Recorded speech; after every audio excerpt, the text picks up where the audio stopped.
Hey guys, what's up and welcome back to Toe Tags Metal Reviews, and today we're giving you guys our review of Ekbom by Benighted.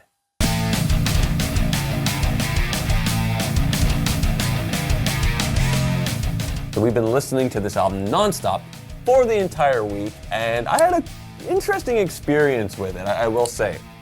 But, you know, I'll talk about some stuff that I liked about it. One of the songs I ended up liking quite a bit from this album was the last track, which is Mother Earth, Mother Whore. One of the big parts about this song that's really cool is the intro, and I know you mentioned it last week, how it's this doctor talking about the patient who's been suffering throughout the entirety of this album with Ekbom syndrome. It's so cool to hear that and the way he's speaking through the band playing this kind of intro, like, oh, it's evil. So every time when he mentions, like, oh, there's this guy, she says that he stands there and he smiles every time she starts cutting herself. Bam! And then the whole thing comes in. That part is sick every time. I'm like, yeah, that's badass. He sounds like a deranged doctor too. Like he's almost enjoying this. Yeah, he seems like not the friendliest doctor. No, like he's into it for the wrong reasons. Like, yeah. So I think that's pretty cool.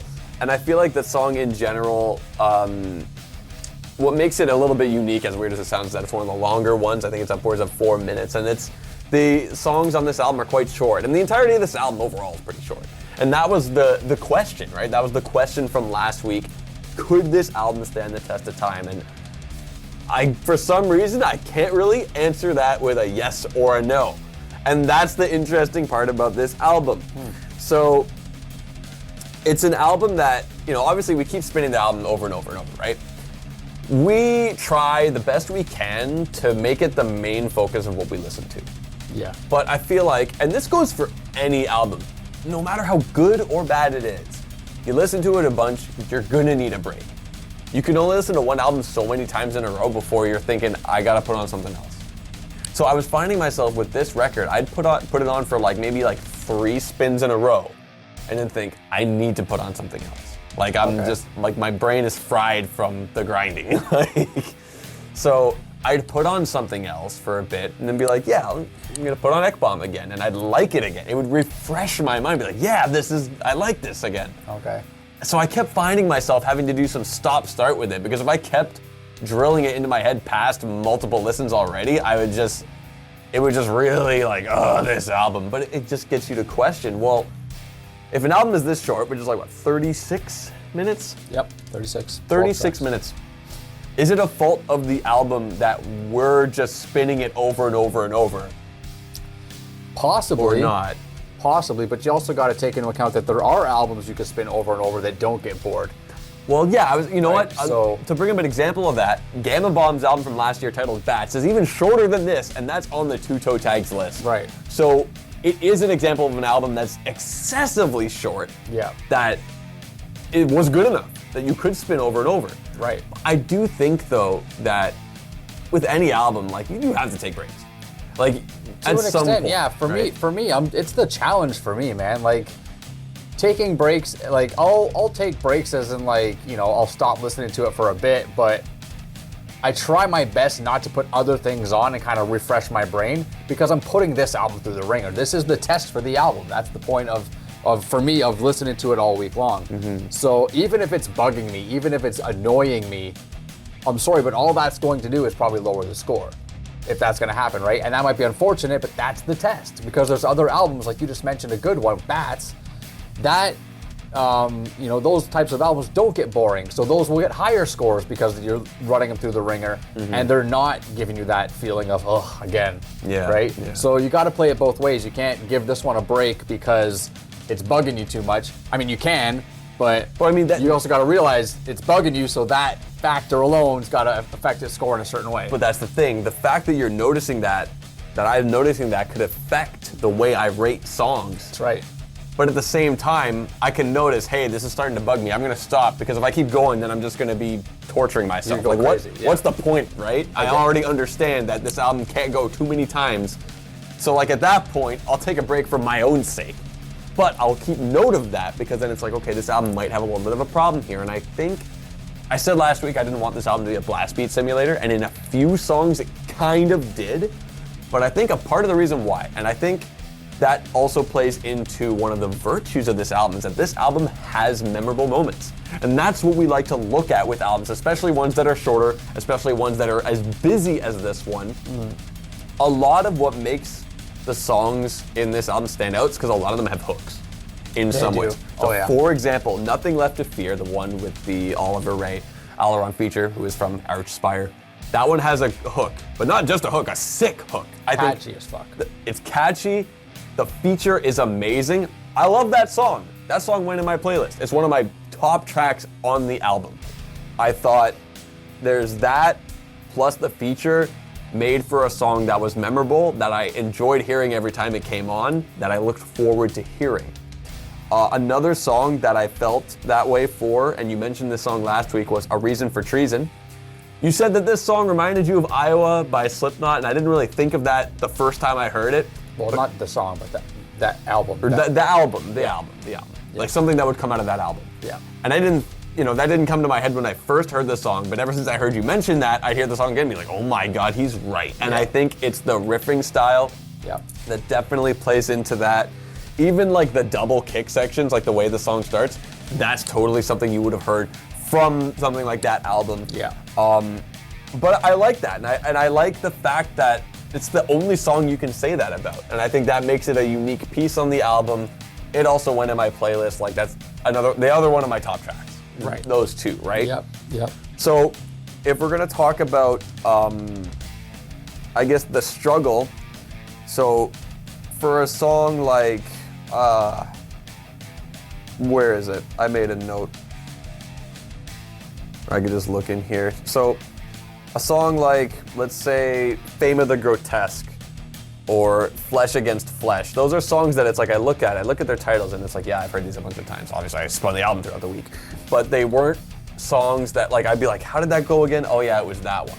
Yeah. They were ones that kind of came and went, but in a vacuum, they're probably really good. If I just sat down, not having heard this album for like months, and just put on one of those two tracks, I'd probably be like, yeah, it's a rad track. I agree, yeah. But if you put them in the same pool as the other tracks on this album, they suffer because they don't stand out as much. Yeah. And even when tracks have hooks, for example, Scapegoat, that has a cool hook to it that's notable, that is identifiable, it stands out, it makes it memorable.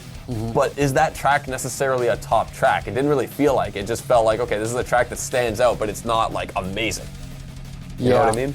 Yeah, and I struggle with that too. Like even songs that I rated kind of low, they all still had parts that I was like, oh, that's a pretty notable part. Like that's something that I like, but the song as a whole, it just doesn't do a lot for me. Like a good example, this track number 2, Scars. I really like some stuff about that song. Some of the guitar runs are really nice. He's got his toms tuned real high. It almost sounds like old Sepultura kind of thing. Does that again later on in Scapegoat. Has the high toms tuned pretty high, and you get that Sepultura vibe. But these songs, they got elements like that, like Flesh Against Flesh you mentioned. The relentlessness of that song, I think, stands out compared to other songs. I like the gang vocals shouting the chorus too. But as a whole, it's like, meh. Other songs do it better. That's the thing, right? Yeah. It's fine, but other songs do it better, so it overshadows itself. Yeah. Yeah. You mentioned Scars. I really like the scream at the beginning of that, where it starts with a squeal and then turns into a scream. I thought that was cool, and he actually does that a few times on the record. Yeah. Near the end of Nothing Left to Fear, he does a scream just like that, where it's a squeal into a scream. Yeah. Which I thought was pretty cool. Another thing that kind of like, this is interesting. I remember when I first heard the record, Metastasis was a track that was super duper awesome. It kind of just got lost in the shuffle with the exception of the solo. Every time the solo came out, I'm like, whoa, this is a sick solo. But other than that, that song just kind of came and went. Yeah, it's one of my higher rated songs. Not the best on the album. It's kind of a mid-pack for me, but maybe a little bit higher than mid. Is it the solo? The solo's good, but it wasn't a super highlight for me, to be honest. Realistically, it's basically that groove that happens that when we reacted to it, and we both kind of went, oh shit, that was awesome. It was that part that kept me coming back and kept me going, fuck, this song is like stellar. But yeah, it's like these songs are, like you said, in a vacuum, they're all good, and they all have something good about them at some point through their duration. But for me, there's only a couple songs on the album that were good all the way through, and I really enjoyed all the way through. I want to piggyback a little bit and reverse a little bit, talk about Mother Earth, Mother Horde just a little bit, because you mentioned it. Yep. That intro part, which I did talk about last week, the doctor talking, whatever, and I think that's cool. But for me, that became a point of like, I don't want to hear this again. And I think that this album would have benefited highly if they had put that as an interlude track and have it lead into the final track, so you could skip it if you want to. Having it attached to the track, anytime a band does something like this, the listener's forced to listen to it or fast forward, which nobody wants to fucking do that. So I think that hurt it a little bit. When you listen to it the first few times, you're like, oh, this is cool. I like the setup of this is awesome. But after you've listened to it a bunch, it, for me, got old. So having it as an interlude separate would have been a good move, in my opinion. A couple of the other songs I thought were decent. You mentioned A Reason for Treason, good song. Prodrome as the intro, what I thought was a good intro track. I agree. I didn't love it. I didn't think it was like, oh my God, I gotta listen to this again, or it's like a playlist worthy thing or anything. But I think it does a good job as an intro. It does a good job setting up the album, the atmosphere. And for me, that's not easy to do for an intro or interlude track. I'm usually kind of harsh with rating those, but I gave it a pretty decent score for that track because I thought it was fine. I was in a similar boat. I was thinking like, well, you know what? It sets up the album well. It's not too long. It's got a cool atmosphere to it. Like, yeah, it's a good intro. Yeah. So on to the songs that I loved. The songs that I thought were great playlist songs. So you mentioned Nothing Left to Fear already. Awesome song. The Oliver Ray feature is amazing. He really stands out. You can really hear his contributions on the song, and he really helps differentiate that song compared to others, and it just makes it a highlight of the album. Really cool stuff. I really like the screams and the vocal performance from both vocalists in this song. There's some banshee type screams, or kind of pig squealy. They kind of like ride that fine line between the two. Really like that stuff. And like you said, the chorus is super catchy, has some bounce to it. Just overall awesome song. Another song that I really liked was the La Vis des Entrées, which I think I mentioned that last week in our first impressions as well. It's got the rad drum intro. The chorus on this song, though, is the highlight for me as far as choruses on this album and hooks. I just loved it so much. I loved how it just kept catching my attention. And, I like the fact that they use the gang vocals in the chorus because that's a good way to encourage crowd participation. Yeah. Right? So when you're used to listening to an album, you're used to hearing multiple voices sing a part, that kind of tells you, consciously or subconsciously, that it's your turn to sing it now, right? So I think Benighted probably has a lot of crowd participation in their shows, which always makes for a good show. Yeah. Makes it more energetic, makes it more pleasing, and makes you feel like you're more part of it, which is always great to have, right? Pretty much all these songs have elements like that, like parts where the band is singing together. So those two songs, tracks 4 and 5, for me are the highlights. The rest, I could take it or leave it, some better than others, but overall I still had a good week. Well, with that being said, I think we should get down to rating this album. What do you give Ekbom? So yeah, I pretty much said I think everything that I need to say about it, and based on my scoring system, this album gets a 5.5. All right, well, for me, I think this is definitely a solid album, and I feel like a lot of the songs are strong, especially if you were listening to them in a vacuum. And I know there's a pretty consistent theme throughout the year that I've been talking about songs in a vacuum, but I think it's true. And I think if you listen to these songs outside of the context of the album, they're amazing. In the context of the album, they're still really good. It's just some kind of dilute others, right? Yeah. So it's just not enough for a toe tag for me, but it's gonna get a 7. I think it's a solid album for sure, which, I mean, is the same score I give the last record, Obscene Repressed, which came out 4 years ago, so another solid one from this band. Anyway, guys, that's all we got for you today. Remember to like this video if you liked it, and tell us in the comments below, what do you think of this album compared to Benighted's other work? We'd love to hear what you guys have to say, and subscribe if you guys are new to the channel. I'm TV Fish. I'm Vile Self. And keep the horns up.